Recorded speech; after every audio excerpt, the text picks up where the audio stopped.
Naam, Assalamu alaikum wa rahmatullahi wa barakatuh. Naam, as the title in the video description says, I'll be talking about the top 3 questions I get from people about writing. As a short intro, wa alaikum salam wa rahmatullahi wa barakatuh. Thank you for joining in. As a short intro, I get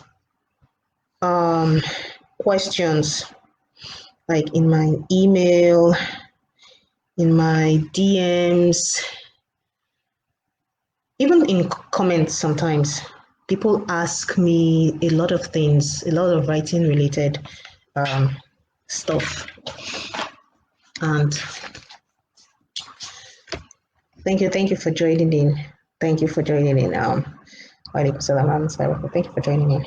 So if you're just joining, you didn't miss too much. I'm just going to start with the slides. Now, as I said before, I'm going to attempt to answer the top 3 questions I get about writing. Okay, the top 3 questions I get about writing. Now, I'm going to introduce myself. For those who don't know, if you don't know me, my name is hafsahbintnurein. I am a writer and an author as well. I launched my novel, a fictional Islamic fiction novel last year, October. It's titled To Err is Human. I'm an editor and I'm also a writing coach. I help passionate women, dig deep and try to harness their writing potentials and, overshoot, smash their writing goals. So that's basically what I do. Now, why this masterclass? I was explaining this earlier.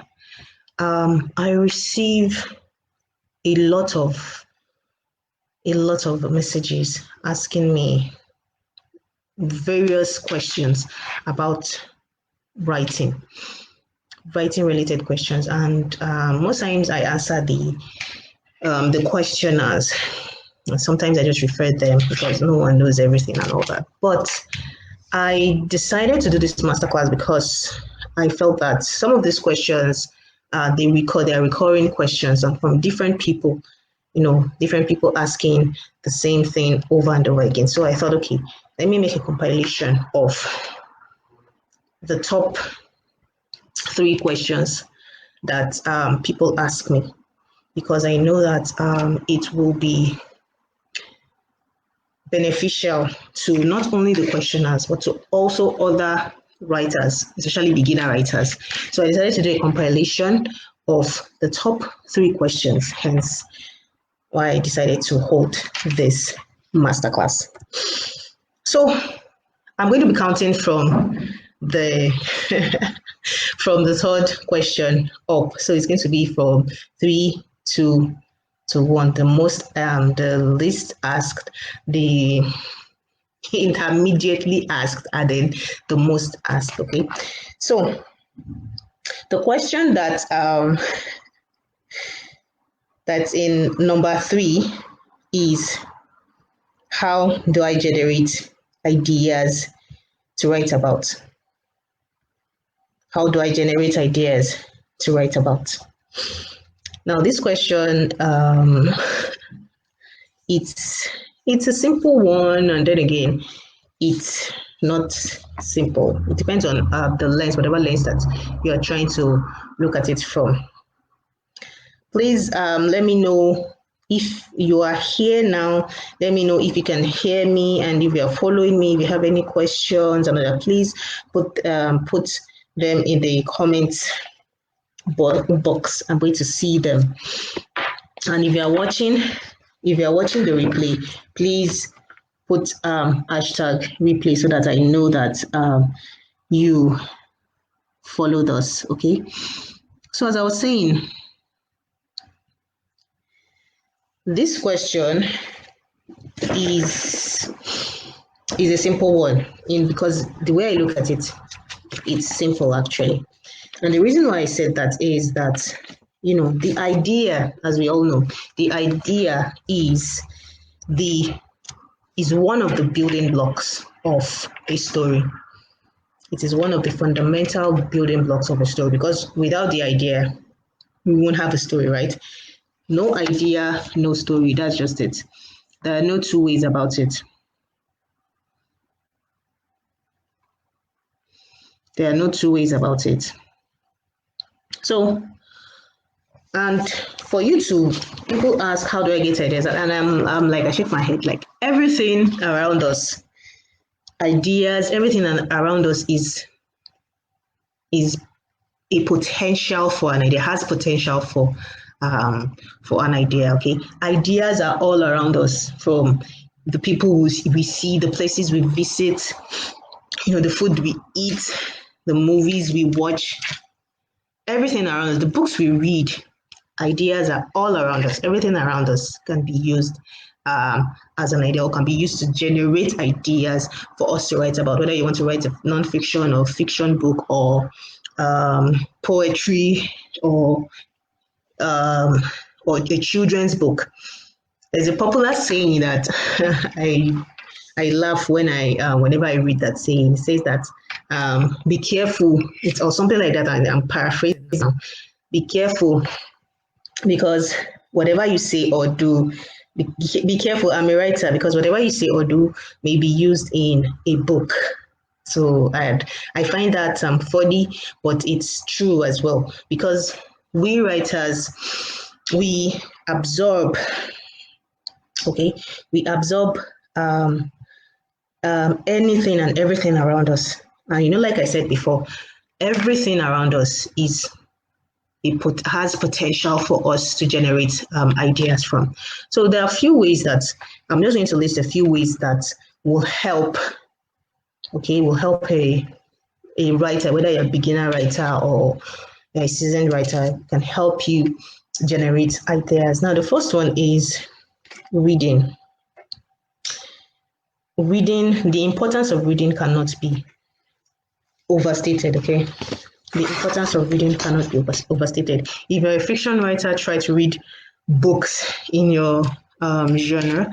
Try to read a lot of books in your genre, whether you're writing thriller, whether you're writing romance, whether you're writing Islamic fiction. Read books, good books that have been written in your genre, so that you'll be able to have a feel of how the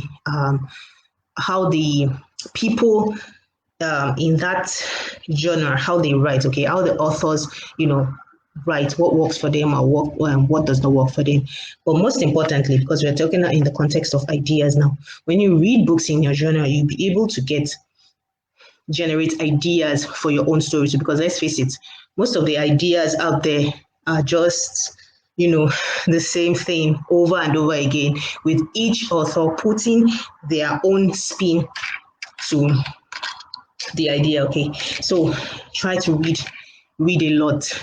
If you're writing nonfiction, read a lot of nonfiction, but read outside the genre as well, but mostly read books that are in the genre that you are interested in. And the second way that you can generate ideas is by observing. Observe people around you, observe places you visit, how people behave when you visit somewhere, or how the ambience of a place is. Be observant. That's just it. Open your third eye, and follow your heart, follow your mind. Whatever it tells you, you can look at something and then decide that, wow, I can write so thing about this thing, and it will become a good story. So try to be observant. A writer is not someone that just glazes over things and doesn't look for the deeper meaning in it. No, when you look at something, even your family, it can be your family members, it can be yourself. So try to observe, try to be observant, and you'll see the ideas we'll start rolling in Bismillah. So the third way that he can generate ideas is by brainstorming. Now, what exactly is brainstorming? It's just like, finding a quiet place and trying to dump all the things, all the ideas that you have in your head. You try to dump them down in one place so that you do not forget them. But that's just the layman's explanation of what brainstorming is. So when you brainstorm, there is no person in this world that will tell me or will say that he or she doesn't have thoughts or doesn't have ideas about other things. So to brainstorm successfully, just take a book, a pen and paper, or a book, or a jotter, or anything, or pencil, or whether you use your tablets or whatever. Take something that you can write or you can take notes with. Look for a quiet place, quiet time, and just start writing the ideas that come to your head. For example, you could get an idea for a topic, okay? You could have an idea for it. Say you want to write an article about the girl child, for example. So you have that idea. Then just take your book or whatever it is you're going to take notes with and start doing a brain dump. Don't care about the grammar or the spellings, about anything. Don't care. Just write everything that comes to your mind. Don't even try to structure anything. Whatever it is that comes to your mind, just write it. Write it down. Take note of everything. And you'll see that until you can't even come up with anything about that topic anymore. So you keep writing about, okay, the girl child, okay, you start writing, okay, how do I define what the girl child is? Okay, the girl child is so. You may not even flesh that out yet, but you can write that bullet point down. You can write about, okay, who is the girl child? What age does the girl child become, prone to anything that is any particular, whatever it is that you want to speak about the girl child, just write it down, okay? And when you write it down, you'll see that you'll be able to now go back afterwards and flesh out all the points that you have been able to put down, okay? So the fourth way that you can generate idea that I'm going to talk about is free writing. It's free writing. And free writing is similar to brainstorming. It's very, very similar to brainstorming. But in free writing, you write in sentences. When I was talking about brainstorming, I talked about you writing in bullet points, just writing, okay, just like the headers of whatever ideas that come to your mind. But in free writing, you start writing in sentences, and the sentences will become paragraphs, and the paragraphs, will become 1 page, 2 pages, whatever. So you write in sentences, just like as if you're writing an essay. Instead of writing bullet points, you flesh them out. I said in brainstorming, you do not flesh out. You just write the points and then, get back to fleshing it out later. But in free writing, just start writing.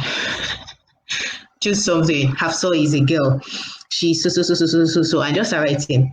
When you continue free writing like that, without minding grammar, without minding the structure or anything, or spellings, or even sometimes when you want to write a word, when you're free writing or brainstorming and you want to write a word and you don't even know that word, if you're somebody that English is your second language or something like that, or if you're writing in another language that is not your first language, and at that moment that you're free writing, you cannot think of a certain word that you want to use at the top of your head. Be free, feel free, go ahead and write it in your mother tongue, okay? And just put an asterisk, okay? Or maybe don't even put an asterisk, because if you're reading it, because definitely you're going to go back later and read it. So when you read it later, you'll find, okay, and by that time, you may have gotten the right word to use.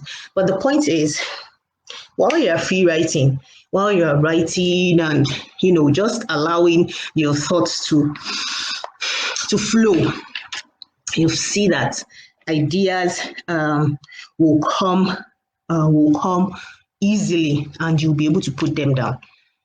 And sometimes when you're thinking of writing something and an idea pops into your head, when you don't write it down, you don't record it, you may get discouraged and decide that I don't want to use it. So you just censor that idea. And it may have been a good idea if you had maybe thought about it and tweaked it more. But when you are free writing or brainstorming, and that idea comes into your head and you keep writing it, and then maybe later you go back to it, you'd look at it and be like, wow, and this idea was a good idea. You get, not something that you've already censored without recording it. So basically that's just what it is. I'm just going to give those 4 ways, and I hope that helps. So if you are with me, please let me know, just keep going on and on. Please let me know in the comments if you are getting me, if you're understanding what I'm saying. I think I have 2 people with me live now. So let me know what you think before I go on. Let me know what you think before I go on. Now, let me see. Okay, Star Aisha Abdullah, she's the one online with me now. If you're understanding what I'm saying, I think I have 2 people with me live. Sorry about that. Now, so I'm going to go on. I'm going to go on now and go to the next question that I receive most, and that is, I've started writing. How do I keep my readers hooked? How do I keep my readers turning pages? How do I get them engaged and read my article, my book, or my poem, or anything? How do I keep them engaged up until the end? That question is a tricky one, but it's something that is doable. It's something that is doable, because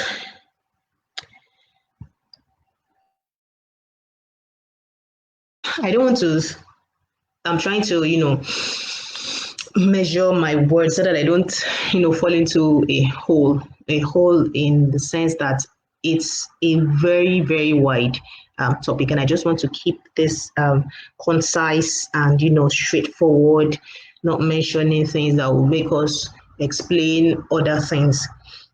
But whether you're writing fiction, there are so many ways that you can use to, keep your readers engaged and reading up to the end of your piece. There's so many ways for fiction writers, even non-fiction writers. Non-fiction does not just involve it doesn't involve only technicalities anymore now. You don't just write like you're writing a textbook. No, non-fiction is, you also have to engage your readers. If you're a non-fiction writer, you also need to engage your readers so that you'll be able to pass whatever experience you want them to, have, whatever lessons that you want your readers to learn from your book. You need to keep them engaged, or else, on this age where everybody has short attention spans. So whether if you're a non-fiction writer, don't just think that you only need to keep your you don't need to keep your readers engaged. Don't think that it's only fiction writers that need that. No, as non-fiction writer, you need that too. Also, if you are a poet, you need to keep your readers engaged. You need to use imagery. I think that's one of the building blocks of poetry as well. You need to use imagery, okay, so that your readers will be able to, get the deeper meaning of what you're saying. Children's books, if you're writing children's books as well. So, okay, I think I lost connection. I'm back now. So, as I was saying, I won't only talk about, it's a wide topic. So I'm not going to, go into how to keep your readers hooked if you're writing poetry, how to keep your readers hooked if you're writing fiction, how to keep your readers hooked if you're writing non-fiction. We're going to take the whole day, okay? I just picked a common denominator, something that if a fiction writer or a non-fiction writer or a poet, if any of them does that, their reader will be engaged no matter what. Their reader will be engaged no matter what. And what is that? Show them what you are talking about. Excuse me. I'm writing it, I'm paraphrasing it, I'm writing it another way. Okay, but basically what I'm saying is show your readers, don't tell. You may have heard that maxim a lot of times, show, don't tell me. Show me, don't tell me. And you may ask, how is it possible for me to show my reader what I'm talking about when we're not in the same place and it's a piece of writing? Sister Mariam, thank you for joining, and thank you for attending our Zoom class yesterday. Sir Kauthar Omalade is also watching. Thank you for joining in. Now, as I was saying, now how do you show your readers what you are talking about in your writing? How do you show them? Just think of your reader's mind as a kind of amphitheater. Think of your reader's mind as an amphitheater, and you have to trigger that theater, because when your reader is reading your book or article or whatever it's your writing piece, it's as if they want to start watching a movie. And because you're not present with them, it's not like you're doing a stage play or something. You need them to experience what you experienced when you were writing that particular piece. You need them to experience that story with you, or not with you really, or as you did. Let me put it that way. You need them to experience what you are writing as you did when you were writing it.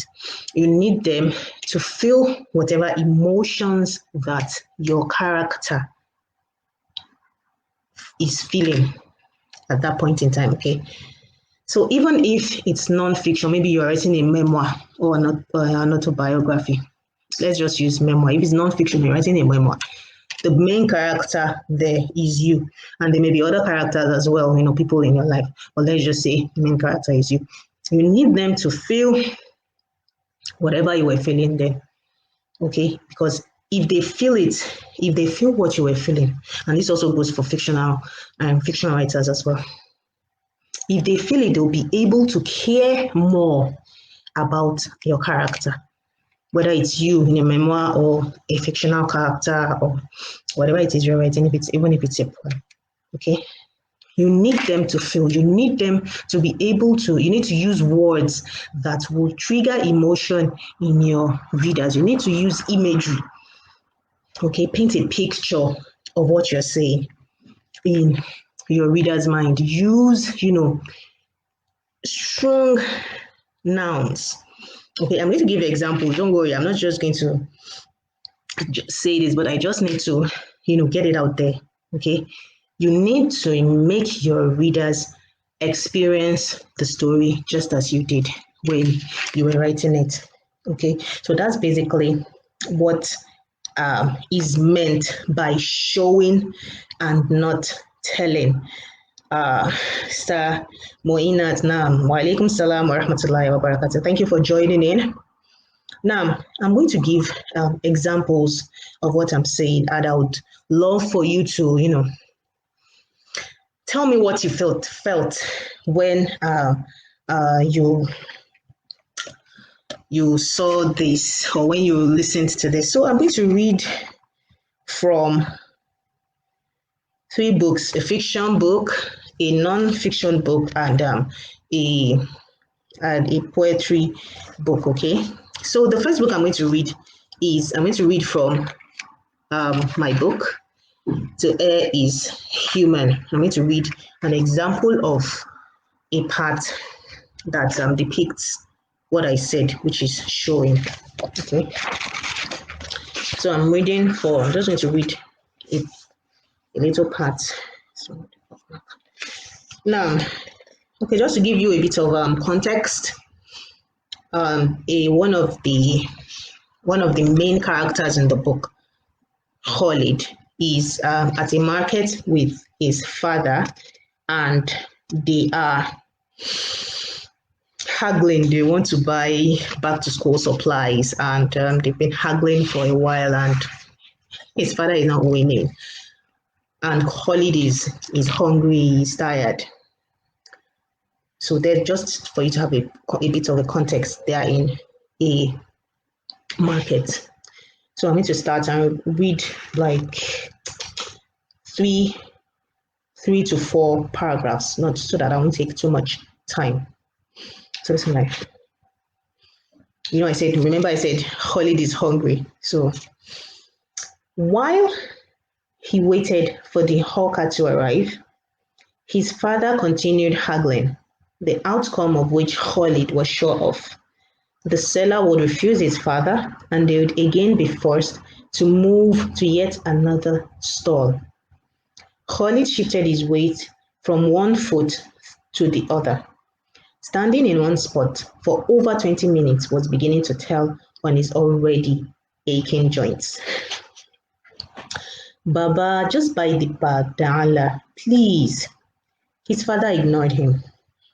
Out of the corner of his eye, Khalid kept track of the Maymasa's progress.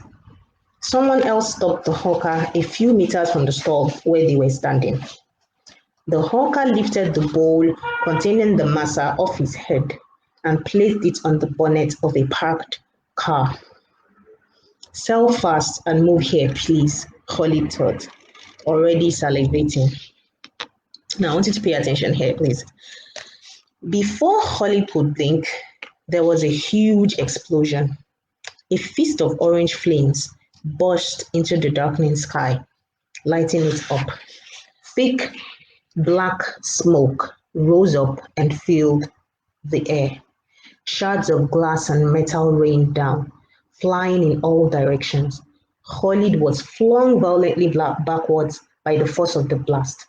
He landed on the ground, a few meters away from his previous spot. I'm just going to stop there right now. And if you are following, I want you to please put in the comment section what you thought about that part I read, especially part of the explanation, because I'm going to say because I read the book.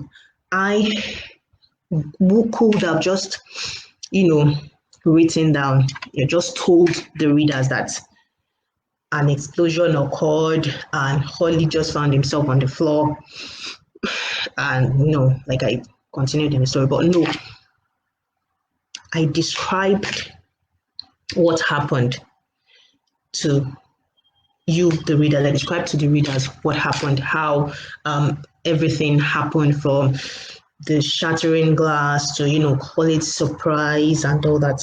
So that is the way that the reader will be able to at least feel what Khalid was feeling, and be engaged to want to know more, be triggered to want to know more. Okay, now that's an example for fiction.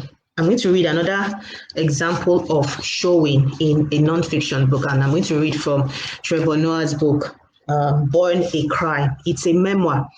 It's a non-fiction book. I'm going to read a short paragraph out of it. Okay, it's taken from page 82.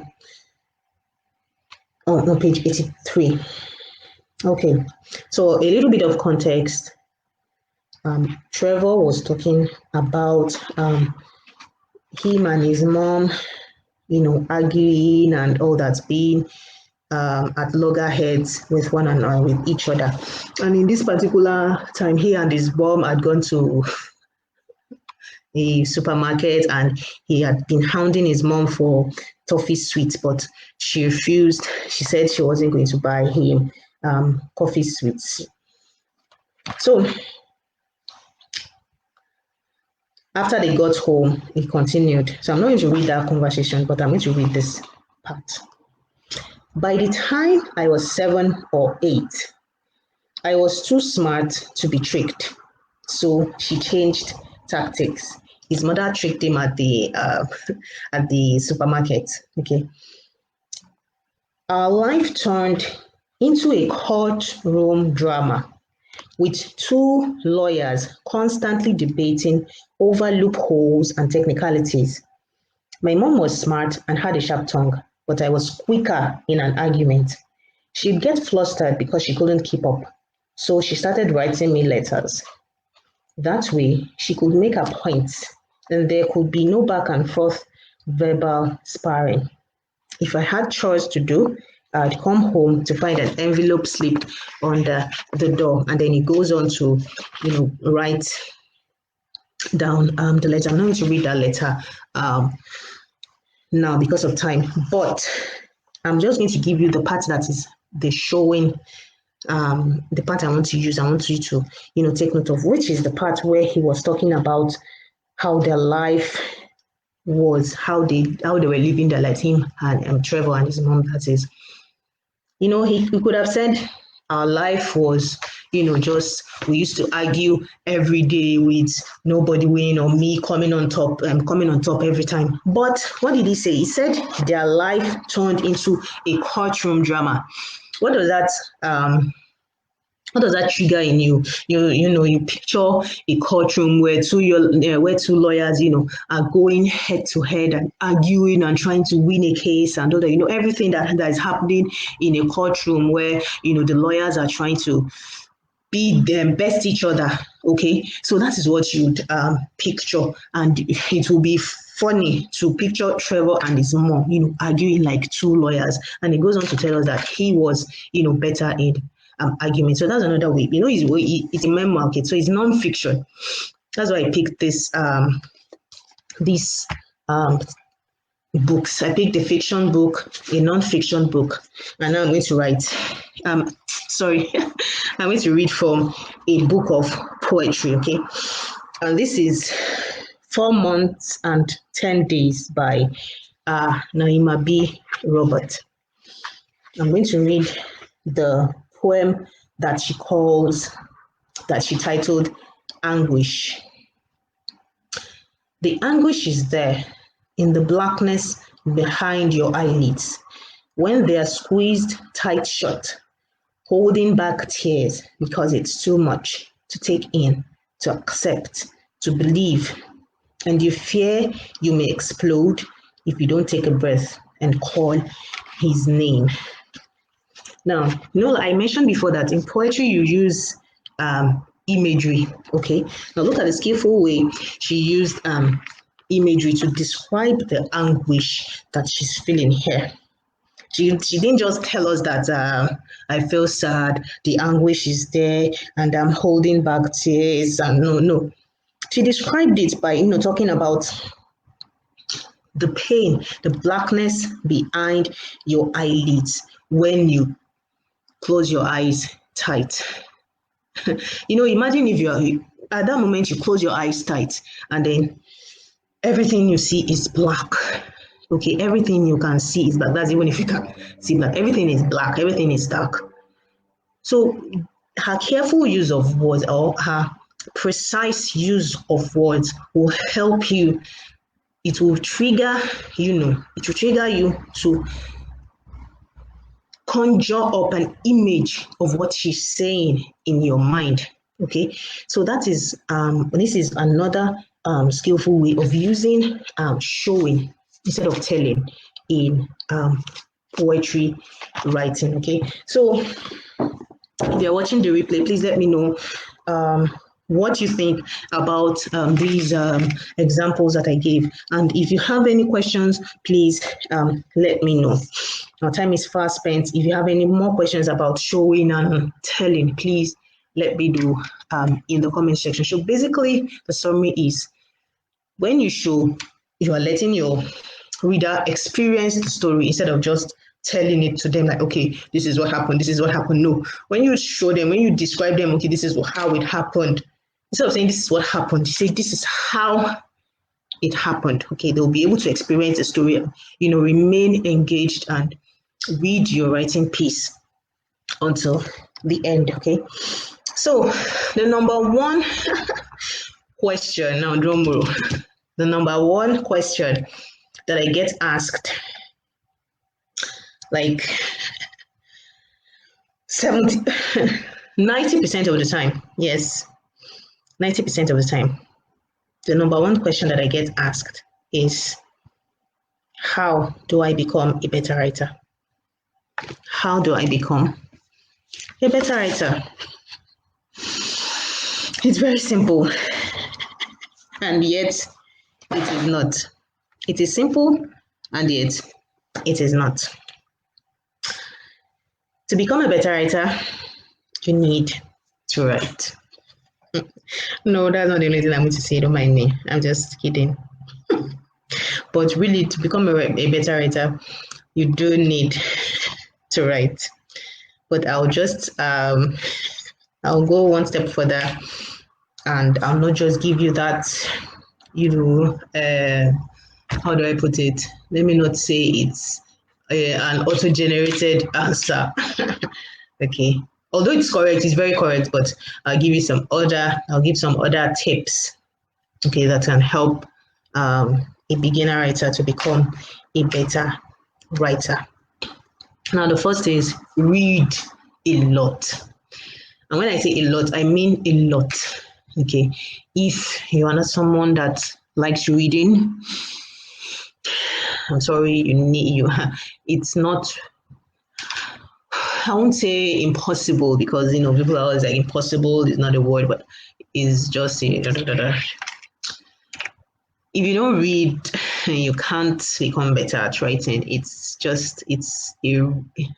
I won't say a rule, but they both go hand in hand. Reading and writing go hand in hand. You can't say you're a writer and not be someone that reads. It's not possible. I stand to be corrected, but it's not really possible for you to be a writer and not be a reader. So you need to read. There are lots of good stuff out there that can help you. I mentioned I mentioned earlier that if you're a fiction writer, you should read books in your genre, and whether you're a non-fiction writer as well, read books in your genre and all that stuff. It applies here as well. Read. I used to read, and when I was young, I read a lot. I read anything, whether it be a documentary book. I used to read a lot. Now it's decreased, of course, because due to, familial obligations and all that, but I still read. I read, and because I write fiction, I read a lot of fiction as well, but it's not it's not that I don't read non-fiction, Islamic texts and all that, but I read fiction because I write mostly. I write fiction. Okay, so I'm just using myself as an example. Read, devour books. Okay, because that way, when you read a lot, you get to get ideas. Okay, you get to know how the experts in your field, how they do it, how they get it right. You read like a writer. You won't read like a reader. If you are just a reader, you read to get entertained. But as a writer, you read not only to get entertained, but to also know what makes a book work and what doesn't work in that book. Okay, or maybe look at the style of a writer, how that person wrote their book, and what made it work for them. How did they do? You can look at a sentence and go like, okay, how did this person do this? How did this person write this and how did it work for this person. Okay, so when you read, and yes, you can improve your vocabulary as well. Improve your vocabulary. Unconsciously you are building a vocabulary bank when you read a lot. And when you're speaking, and it will also help your speaking, because when you're speaking, building a vocabulary bank when you read helps your speaking. Okay, when you're speaking and you need to use a word in one context, the word just pops into your head without you even trying. Okay, the word just pops into your head and then you use it. So read a lot. Okay, you see that you'll become unconsciously you are building your writing muscles. Unconsciously you are building your writing. So when you put pen to paper, you just see that you flow better. Okay, I'm not saying that there are no bad days. Of course there are bad days. There are days that I stare at the screen and I'm just like, I don't know what to write. That days I don't even feel like writing. But you just push through and continue. And that brings me to my second point, which is practice. And that's what I said earlier. When you want to become a better writer, you need to practice. Practice makes perfect is a saying that holds true here. You need to practice and practice some more, because it's just like riding a bicycle. When you start riding a bicycle, you will fall like 1,010,000 times, but in the end you become a pro at it. You can ride even without touching the the handles. You can ride, with one wheel up and all that. No way, I'm just joking. Don't try that stunt. But you get my meaning. When you practice and practice and practice, just like any other, aside from bicycle riding as well, cooking. Who remembers the first time they made the eba, or they cooked rice, or they boiled egg? The first time is always, bad. Okay, so when you practice and give yourself permission to write badly at first, because it's normal. It's just a rule of thumb. When you start something that you've never done before, or that you are not good at yet, you will not get it right at first. Okay, in fact, you may fail. When I go back and read my earlier writings, in fact, I cringe. I go like, oh my God, did I write this? And it's not like I'm now the best writer out there, okay? But I know that I've grown from that level, okay, to a better level now. Okay, and one will continue to grow because you're practicing, because you keep practicing. So if you want to be a better writer, you have to read a lot, you have to practice. And in the third point, which is you have to utilize free information online. It's now the online space is filled with so much information now. And some of them are free, some of them are paid. If you know that you cannot, utilize the paid information, utilize the free information. There are websites, like on my blog, I post, and on my page as well, I've tried to post, and on here, on this group as well, on the Muslim Wordsmiths, I try to post writing information that could help, beginner or budding writers, or any writer that just want to practice. It's good. Some of the information I post are also things that I can do, that I can make use of myself. For example, I post prompts sometimes, and sometimes I do answer to those prompts. But the main reason why I post those prompts is for maybe writers that don't, maybe they believe they don't have any ideas yet, or they just want to practice. They can utilize use those prompts and flex their writing muscles. So the same way, when you go on Google, go and search on Google, there's so many free information. There's so many free information that online that you can use. Okay, that you can use to build yourself up as a writer. Now be careful that because too much information, sometimes you'll be bombarded with information overload, and you won't even now be able to take a step forward because you'll be bombarded with too much information, which is not good. You need to sieve what information you allow into your space. I'm going to use that word. And, take the one that you know is going to help you and use it. And that will bring me to the fourth um, tip I have, which is sign up for a paid class, a paid writing class, or get a mentor or coach. That will really fast track your journey into being a better writer. It will really fast track your journey into being a better writer. At least I'm talking from experience. It worked and it is working for me. Because the best thing that a writer can have is to get feedback, okay, on his or her writing. Okay. It's the feedback, and I'm not talking about feedback from maybe your family and friends, or from anybody that doesn't really know the intricacies of this craft. Okay, I'm not talking about that kind of feedback that your friends, oh, mashallah, it's so nice, I love it. Oh, no, not feedback from your family, your friends, or your fans. No, you need feedback from a writing coach, a writing mentor, someone that knows the ins and outs of the writing craft. You need feedback from people like that, from an editor. Okay, and it's rare for you to get that, except when you pay for it. Okay, so if you are able, invest in yourself. Invest in yourself. There are many paid classes out there that you can take.